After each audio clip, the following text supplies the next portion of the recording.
우리가 지난 주일에는 오직 하나님의 말씀 그렇게 제목을 잡아서 말씀 받았습니다. 하나님은 나의 보호자이시다.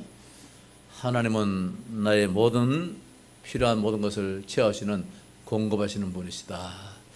한 주간 그 하나님을 깊이 신앙한 줄 믿습니다. 7 망대 기도 가운데서 첫 번째가 성삼위 하나님의 능력을 누리게 해달라고 기도합니다. 성부, 성자, 성령, 삼위 하나님으로 충만하게 해달라고, 그 힘으로 살아가게 해달라고 그렇게 기도합니다.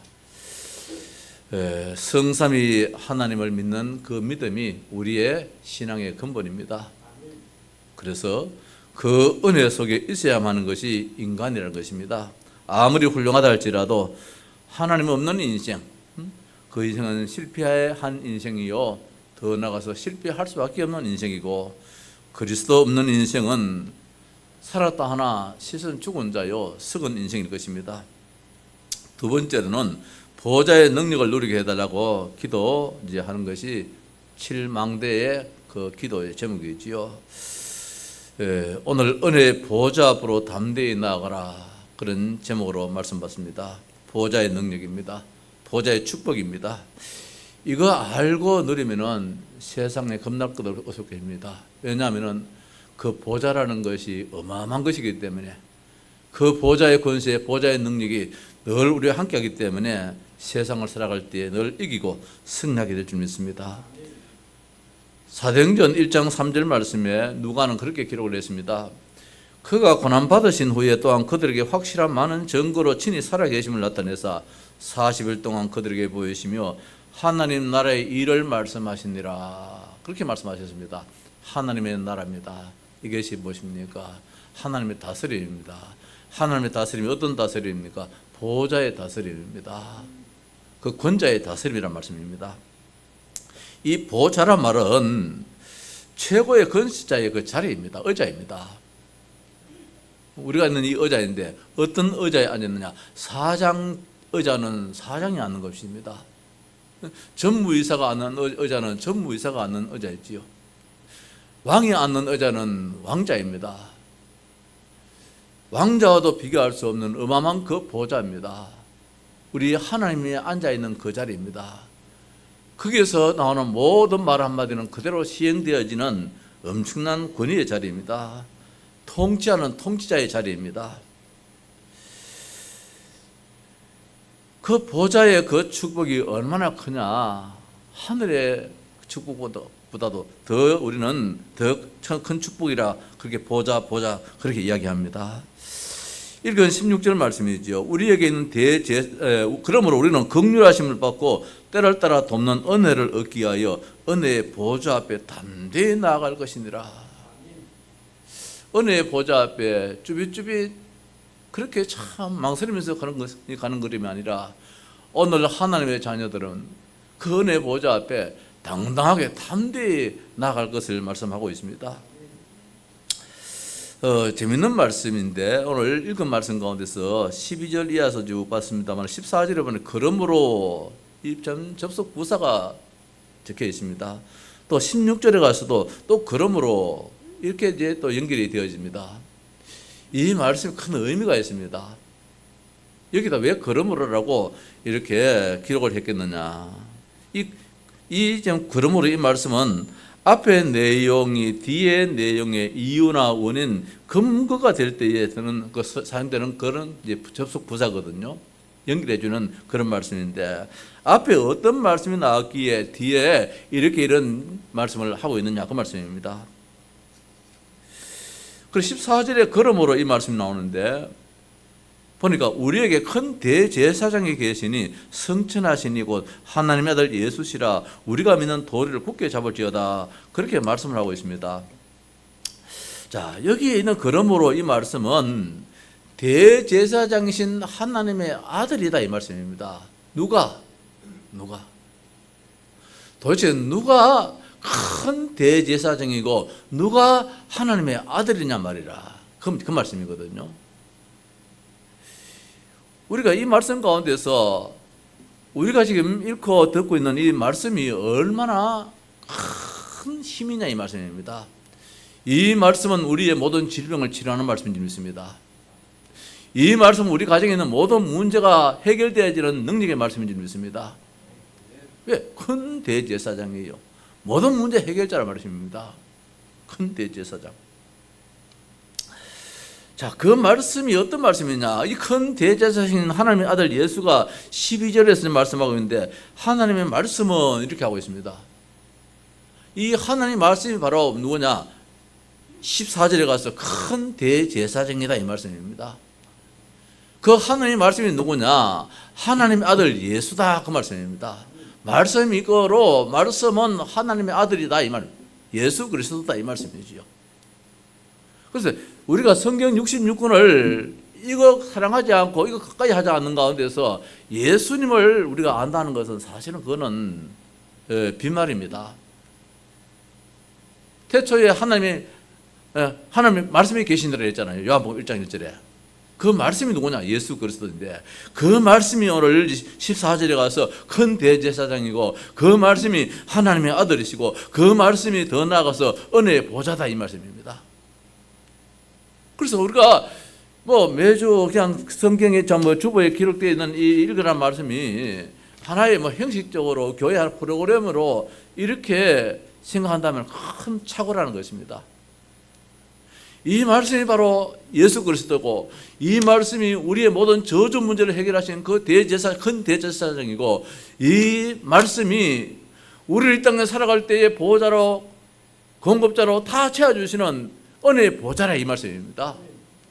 그렇다면 우리가 말씀을 어떻게 생각해야 되느냐? 얼마나 중요시 여겨야 되느냐 말입니다. 단 한 말씀일지라도 이 말씀을 깊이 묵상한다는 것. 좀 전에 김종태 장로님이 기도했습니다. 여호와는 나의 목자시니 내게 부족함이 없으리로다. 아마 오늘 장로님이 그 말씀을 이제 쭉 기도를 하셨는데, 한 주간 동안 아마 장로님은 계속해서 여호와는 나의 보호자요 나의 공급자시다. 여호와는 나의 이 공급자요 나의 참 보호자시다. 계속해서 생각하면서 살아온 줄 압니다. 그 말씀은 살아있고, 말씀이 하나의 글이 아니라는 것입니다. 이 말씀은 인격체로서 살아있는 말씀이고, 이 말씀은 활력이 있어, 운동력이 있어, 가만히 있지를 않아. 무엇인가 도와주고 무엇인가 해결하려고 능동적으로 적극적으로 활동하시는 그물이시고, 나 좌우에 날서는 어떤 검보다 예리하여 혼과 영과 및 관절과 골수를 찔러 쪼개기까지 하며 우리의 오장육부 모든 연약 부분들을 완전히 해부하고 치료하시는 능력의 말씀이 오늘 여기 있는 하나님 말씀이에요. 그 말씀의 주인공 되시는 예수 그리스도란 말씀입니다. 이 시간 우리의 연약한 부분이 말씀 듣는 시간 가운데서 완전히 치유받는 역사가 일어날 줄 믿습니다. 특별히 병원에 계신 분들이 오늘 이 말씀 듣는 가운데서 하나님 말씀은 치료하는 말씀입니다. 나의 심령 골수를 찔러 쪼개는 말씀입니다. 활력 있는 말씀입니다. 믿는 시간 되기를 바랍니다. 또 이 말씀이 얼마나 크냐 말입니다. 우리의 마음과 생각과 뜻을 감찰하시는 거예요. 여기 우리 이제 새롭게 지금 성경 판단하는데, 옛날 성경은 감찰한다 했지요. 다 살피고 있는 말씀이라. 저는 이거 옛날 성경이, 우리 성경이 괜히 지금 이거 바꿔다 싶어요. 옛날 성경 그대로 읽었으면 좋겠다 싶은데, 지금도 우리 교단 안에서도 옛날 찬송 성경을 그대로 지금 사용하는 교회도 없잖아 있더라고요. 아마 깊이 생각했는 것 같아요. 그러니까 오늘 이 말씀도 또 마음의 생각과 뜻을 판단하니보다도 감찰하신다. 이 말씀이 더 마음에 와닿는 것 같아요. 그리고 말입니다. 그 앞에 지으신 것이 하나도 그 앞에 나타나지 않음이 없고, 우리의 결산을 받으시리에 눈앞에 만물이 벌거벗어까지 다 드러난다. 하나님 앞에는 다 드러나요. 마치 우리가 엑스레이를 촬영한다든지 MRI를 촬영한다든지 보면은 우리가 겉으로는 안 보이는 것들이 속속들이 다 드러나듯이, 말씀 앞에 다 지금 발견이 되어가지고 치료도 되어지고 모든 문제가 해결되어지는 이런 축복 말입니다. 16절입니다. 또 그러므로 말씀하고 있습니다. 그러므로 우리는 긍휼하심을 받고 때를 따라 돕는 은혜를 얻기 위하여 은혜의 보좌 앞에 담대히 나아갈 것이니라. 우리 인간은 긍휼함을 받아야 될 존재입니다. 당당하게 살 수도 없습니다. 우리는 불쌍한 존재입니다. 창세기 3장 속에 늘 묶여있는 존재입니다. 사탄이 갖다주는 그 올무 함정 틀 속에 늘 갇혀서 허적거리는 그런 우리의 인생입니다. 우리 인생들은 뭐 가졌다 별거 아닙니다. 아랫께도 우리 박태호 집사님 경대병원에 계시길래 한번 가보니까 말입니다. 그 심내혈관 그 이제 응급실이 들어가 보니까 막 이런 환자 저런 환자 있는데 우리 유 권사님이 병원에는 참 환자 아래 우리 조장님도 통하는 가운데서 아이고 목사님 왜 환자들이 이래 많습니까? 병원에 가서 다 환자들이 모여 있으니까 환자가 많겠지만은 환자가 어떻게 이렇게 많겠습니까? 그러니까 지금 정부에서도 환자가 자꾸 더 일어나니까 의대생도 더 지금 정원시키려고 그러고 막 그러겠습니까? 제가 초등학교 6학년 때에 우리 아버지가 병원에 입원했는데 대구 경대병원에 입원하셔서요. 그때 대구 경대병원 크기가 어느 정도냐? 지금 빨간 건물 있지요. 빨간 벽돌 건물 그거 하나밖에 없었어요. 그때는. 그 우리 아버지가 그 1층에 그 제일 그 벽 쪽에 제일 가쪽에 거기에 그 방에 입원하시는데 지금은 경대병원이 병실이 얼마나 많습니까? 따라서 병상이 얼마나 많습니까? 인구가 뭐 너희들 얼마나 많이 늘었습니까? 배가 더 늘었습니까? 3배가 더 늘었습니까?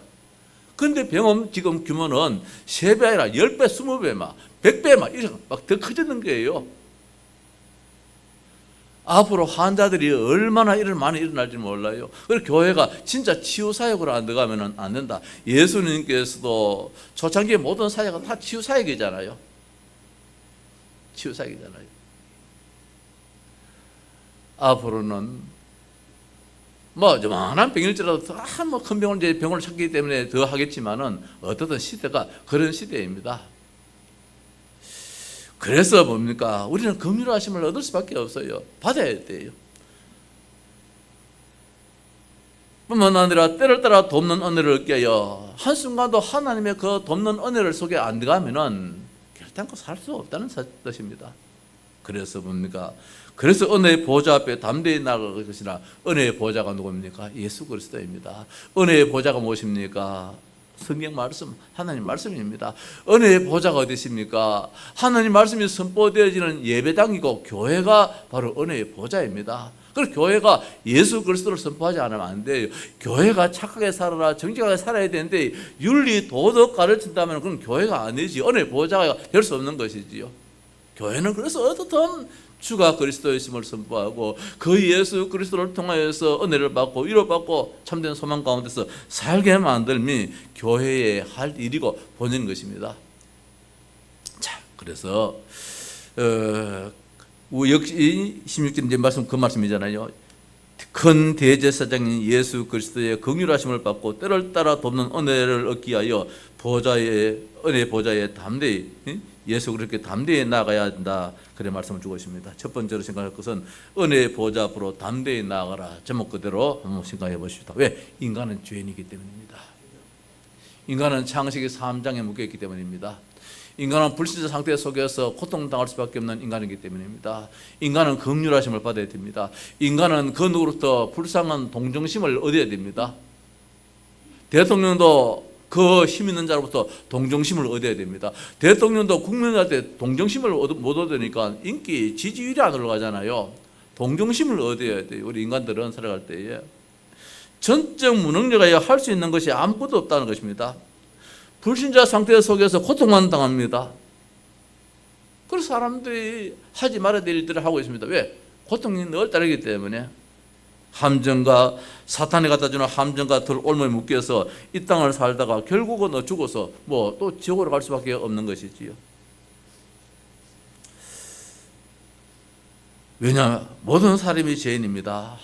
한 사람도 의로운 자가 한 명도 없습니다. 모두가 은혜의 보좌가 필요하고 모두가 은혜의 보좌 앞에 나가야 되는 것입니다. 그 죄 문제 해결 구원받아야 되기 때문에 그 죄 문제 해결에 위해서는 방법이 없습니다. 은혜의 자리에 들어가야 됩니다. 보좌의 그 축복과 그 능력의 자리에 들어가야 됩니다. 다시 말씀드려서 예수 그리스도께 나가야 되는 것입니다. 죄 문제 해결받고도 끝났다 아닙니다. 죄 문제 받고도 사탄은 늘 항상 존재하기 때문에 은혜의 보좌 앞으로 날마다 나아가야 되는 것입니다. 확신 속에서 무슨 일이 있을지라도 주저하지 말고 은혜의 보좌를 늘 사모하는 가운데서 나가야 될 것입니다. 마치 야곱이 야곱과 함께해서 하나님 나에게 축복하지 않는다면 내가 결단코 이 삿바에 안 놓겠습니다. 밤새도록 하나님 나에게 축복해달라고, 내가 은혜가 필요하다고, 내 형님 저 에서가 400인 군사를 건너리고 나를 죽이러 왔습니다. 내 밑에 있는 모든 우리 가족들과 우리 가정에 있는 모든 일하는 사람들 다 죽이려 하고 있습니다. 내 재산 다 빼앗으려고 하고 있습니다. 하나님의 은혜가 아니고서는 절대로 안 됩니다. 내 형님의 마음을 바꿀 수 있는 분도 이 재물 가지고 뇌물 공세해서 되어지는 것도 아니고 하나님께서 형님의 마음을 움직여줘야만 됩니다. 밤새도록 천사와 씨름합니다. 무슨 씨름입니까? 기도했습니다. 하나님이 나에게 은혜를 달라고. 그때에 하나님이 은혜를 주셨어요. 네 이름이 무엇이냐? 야곱입니다. 이제는 걱정하는 인생이 아니다. 이제는 승리하는 인생으로서 이스라엘을 하겠다. 하나님과 괴로워 싸워 이겼다. 이런 축복을 주신 것처럼 오늘 우리들도 이 시간도 하나님 아버지요, 진짜 오늘 하나님께 예배하러 올라왔습니다. 맞습니다. 그러나 내 개인적으로는 하나님 은혜를 지금 받기 위해서 왔습니다. 하나님 아버지, 내가 오늘 은혜 안 받았다면 오늘 집에 안 갈랍니다. 진짜 하나님 나한테 은혜 주십시오. 오늘 우리 서연이가 왔는데, 서연이 환영한다. 보고 싶었는데. 다음 또 보자. 오늘 이 말을 좀 깨달아야 되는데, 하나님 아버지, 우리 아버지가 은혜 받아야 됩니다. 우리 어머니가 은혜 받아야 됩니다. 우리 할머니가 더 은혜 속에서 나를 해서 진짜 축복 기도해 주는 우리 할머니 되어야 됩니다. 나는 어릴 때부터 자랄 때부터 하나님의 은혜가 필요합니다. 우리 렘넌트들 말입니다. 하나님의 은혜가 필요합니다. 보좌 앞으로 나아갈 때에 하나님 그 은혜를 주실 줄 믿습니다. 은혜의 보좌가 무엇입니까? 오늘 그대로입니다. 14절 말씀 보니까 우리에게 그 은혜의 보좌가 있습니다. 큰 대제사장이다. 그냥 대제사장도 아니고 대제사장이다면 큰 대제사장이다. 그러니까 모든 문제 다 해결해야 되는 말씀이죠. 대제사장이 어떤 일을 합니까? 이스라엘 백성들에게 1년에 저 지성소에 1년에 한 번 대속죄일을 맞이해서 대제사장만이 들어갈 수 있는 그 지성소에 대제사장이 1년에 한 번 들어가서 이스라엘 백성들의 모든 죄를 다 가지고 하나님께 가서 용서를 빌려 들어갑니다. 용서를 빌려 들어가는데 그 해에 대제사장이 하나님께 예배하고 그 지성소를 나오면은 그 해에는 이스라엘 백성들에게는 참 평안한 한 해가 되는 거예요. 그렇지 못하고 이 대제사장이 들어가서 죽어서 나와버려요. 나올 시간이 됐는데도 안 나와요. 그 대제사장이 들어갈 때에 이 발꿈치에다가 방울 하나 달아요. 방울 달고 긴 끈을 달아요. 그래서 시간이 돼서 안 나와요. 그럼 바깥에서 그 끈을 한번 당겨보는 거야. 당겨보면은 시체가 죽어가지고 시체가 끌려 나오는 거라. 그 해에는 이스라엘 백성들의 죄가 용서를 받지를 못해가지고 참 고통스러운 그런 해가 된다. 거기에서 성경에 기록되어 있잖아요. 여기 나오는 큰 대제사장은 그런 실패할 이유 없는 완전한 하나님의 아들, 완전한 큰 대제사장이다. 인간의 모든 문제를 다 해결하신 십자가상에서 다 이루었다. 그분이 누구입니까? 예수 그리스도라는 말씀입니다. 은혜의 보좌가 누구입니까? 우리가 말하고 참 왕이요 참 제사장이요 참 선지자인데 그 정도가 아니라 큰 대제사장이다. 이스라엘의 모든 백성들의 모든 문제를 다 죄 문제, 저주 문제 다 해결하신 분이시다 이 말씀입니다. 우리의 모든 문제를 다 해결하신 그분이 나의 참 은혜의 보좌예요. 더 나아가서 우리가 잘 아는 대로 말씀하고 있습니다. 하나님의 아들 예수 그리스도라고 말씀하고 있습니다. 어떻게? 성천하신 이 곧 죽지 않았다는 말씀이죠. 부활하셔가지고 40일 만에 다시 하늘에 오르신 하나님의 아들 예수가 누굽니까? 이 앞에서 말씀은 12절에 하나님의 말씀, 바로 예수 그리스도. 그분이 큰 대제사장, 그분이 바로 우리가 말씀하는 하나님의 아들 예수다 이 말씀입니다. 나의 구원자이시다 이 말씀이지요. 그분은 어떤 분이십니까? 그분은 우리를 완전히 동정하시는 분이시다. 15절에 우리에게 있는 대제사장은, 나에게 있는 대제사장이 어떤 분입니까?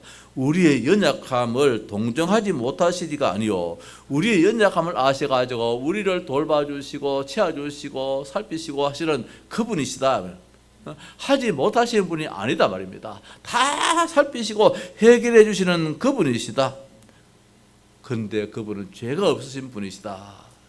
그렇게 말씀을 하고 있습니다. 이 동정이라는 말이 뭡니까? 남의 어려운 처지를 자기 일처럼 딱하고 가볍게 여기는 것.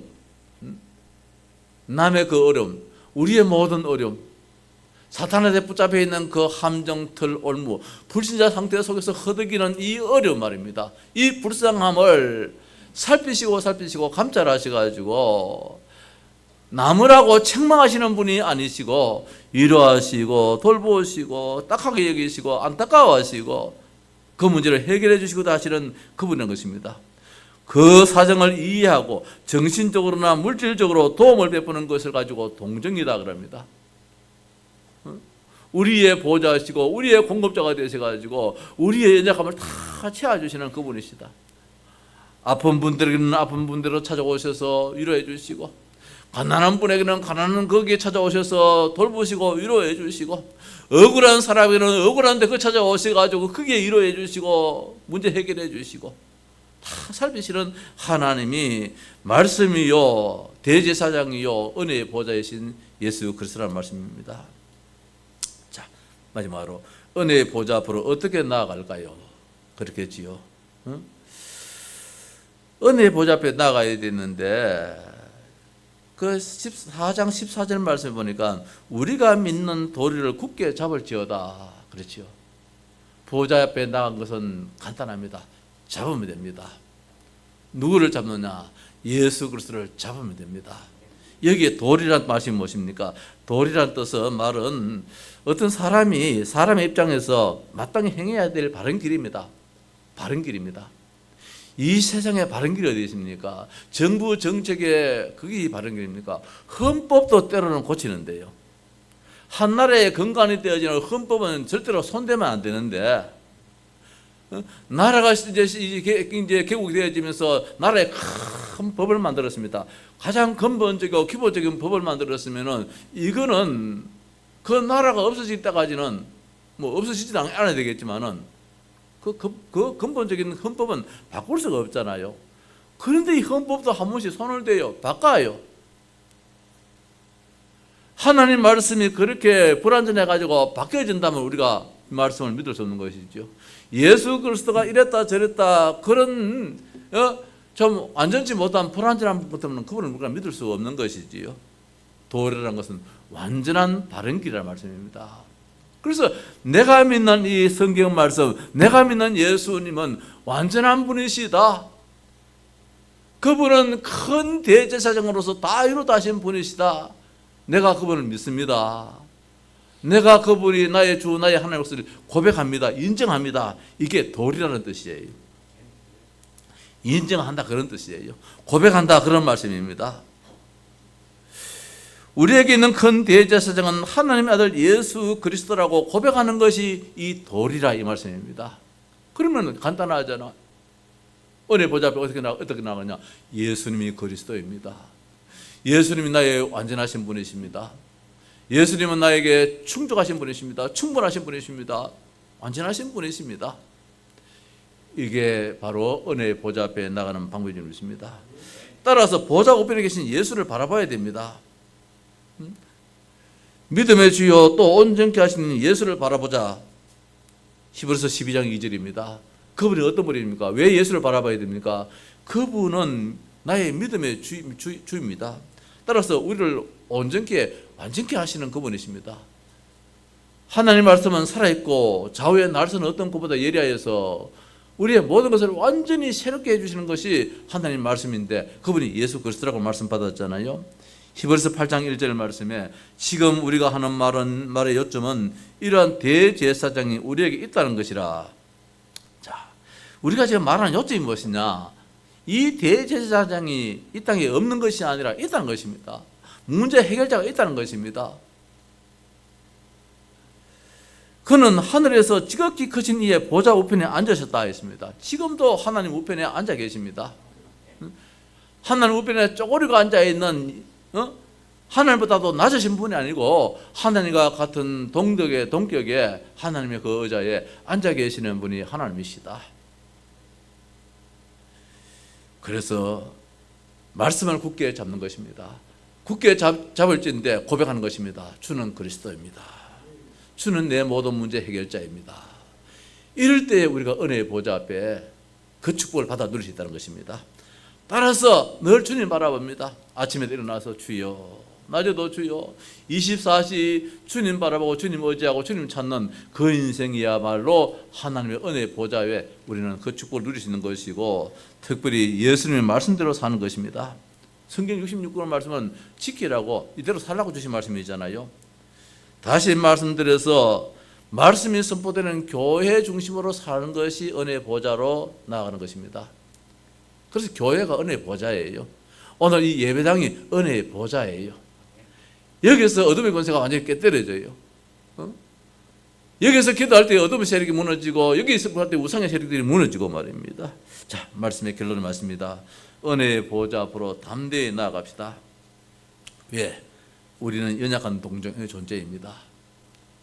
그 은혜의 보좌 없이, 그 능력과 그 축복 없이 살아갈 수 있다면 내가 살면 되는데, 미국의 세계 최대 대통령, 미국 바이든 대통령도 은혜의 보좌 앞에 나아가야 돼요.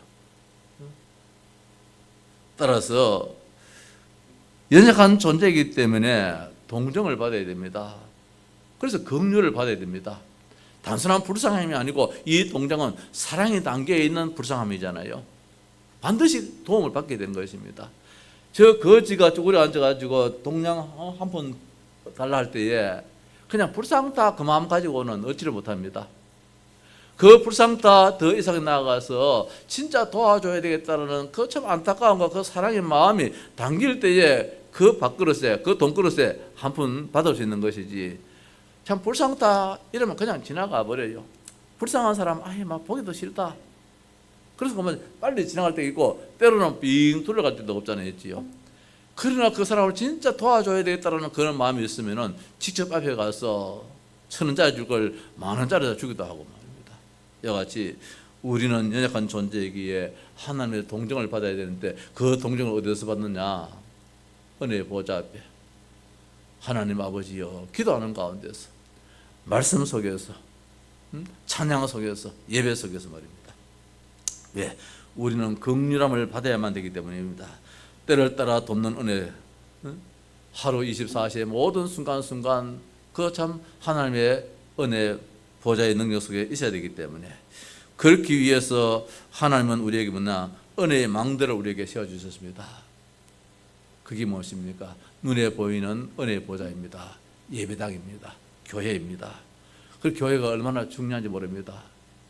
목사가 여기에서 설교하기 위해서, 목사가 교회 생활에서 생활하기 위해서 교회가 세워지는 것이 아니라, 우리 온 성도들이 하나님의 그 축복 속에 살도록 하기 위해서 이 예배당이 세워지는 게, 교회가 세워지고, 그래서 강단의 설교가 그래 중요한 것이지요.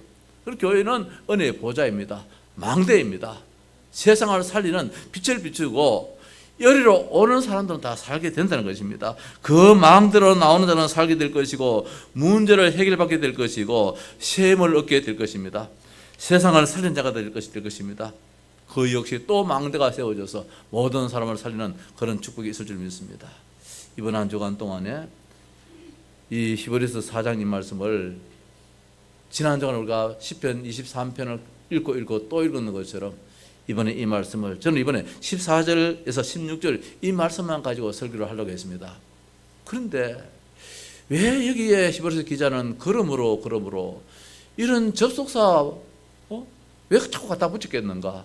그러면 앞에 말씀과 뒤에 말씀과 연관이 있다는 말씀이잖아요. 그 연관이 있는데 그 말씀을 보니까 말씀이다.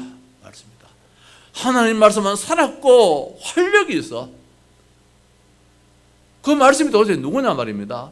그 말씀이 바로 예수 그리스도요 하나님의 아들이시죠. 그 말씀이 인간의 모든 저주를 해결해 주시는 큰 대제사장이시다. 그 말씀이 바로 은혜의 보좌다. 그 말씀이 선포되는 곳이 어디냐? 강단이요 교회이기 때문에 교회가 은혜의 보좌다. 그렇다면 내가 있는 그 현장에 내가 교회로서의 망대를 세워나갈 때에, 절대 망대를 세울 때에 대학을 살리는 절대 망대가 세워질 것이고, 우상 현장을 저와저 살리는 그 우상 현장의 망대가 세워질 것이고, 저 공단에 저 근로자를 살리기 있다면 거기에 또 내가 교회에 또 망대를 또 거기 또 세워나가시고, 이 절대 망대를 통하여서 하나님은 모든 백성들이 은혜의 보좌 앞에서 당당하게 살아갈 수 있도록 그렇게 원함이 하나님의 진정한 뜻입니다. 그래서 이번 한 주간에 말씀도 우리가 늘 고백하고 싶으면 듣겠지만은 성경 말씀 속에 들어가서 예수 그리스도를 발견하고 아멘 아멘 하시기를 주의 이름으로 축복합니다. 370장에 하십시다.